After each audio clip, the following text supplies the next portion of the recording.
नमस्कार साथियों।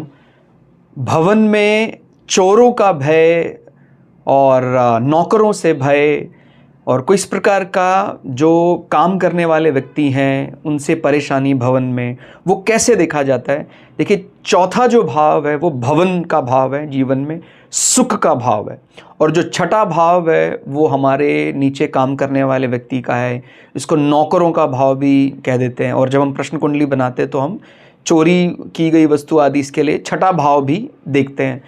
तो आप यदि किसी के चार्ट में ऐसा कुछ देखें कि अगर चौथा स्वामी शत्रुवत होकर छठे भाव में बैठा हुआ है और उसको कोई डिप्लोमैट प्लैनेट, झूठ बोलने वाले ग्रह भी हम कह देते हैं कई बार, वो उन ग्रहों से प्रभावित है, लाइक राहु जैसे प्लैनेट के साथ वो प्रभावित है। उदाहरण देकर यदि समझे, जैसे मान लीजिए मिथुन लग्न का चार्ट है, तो मिथुन लग्न के चार्ट में चौथे भाव का स्वामी कौन हुआ?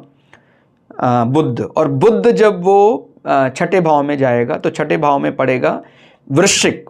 तो वृश्चिक का स्वामी जो प्राइमरी लॉर्ड है वो मंगल है, वहाँ जाके वो बैठ जाए और साथ में राहु जैसा प्लैनेट भी बुध के साथ बैठ जाए, तो ऐसे व्यक्ति को सामान्यतः उसका जो भी भवन है, उसके नीचे काम करने वाले कर्मचारी हैं, नौकर हैं, उन पर उसको थोड़ा सा विशेष नज़र रखनी चाहिए। और वो या ये भी कह सकते हैं, उसको अपनी तरफ से पूरी कोशिश करनी चाहिए कि नौकरों को वो अपने विश्वास में ले और अति विश्वास ना करे।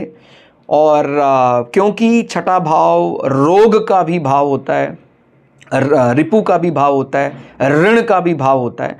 तो अगर मिथुन लग्न में वो बुध छठे में बैठकर राहु के साथ आ जाता है तो एक प्रकार से उसको रोग पीड़ा और उसको स्किन इन्फेक्शन का भी डर रहता है, क्योंकि जो बुध है वो हमारा त्वचा भी है और नर्व सेल, तंतु कोशिकाएं भी मानी जाती है। तो तंतु कोशिकाओं में कमी करना, व्यक्ति का रिएक्शन टाइम बाधित ना हो, उसको इसका विशेष रूप से ध्यान रखना चाहिए। ऐसे कोई भी विकार जिसमें प्रभावित अंग त्वचा हो या नर्वस सिस्टम हो, इसका वो ध्यान रखे।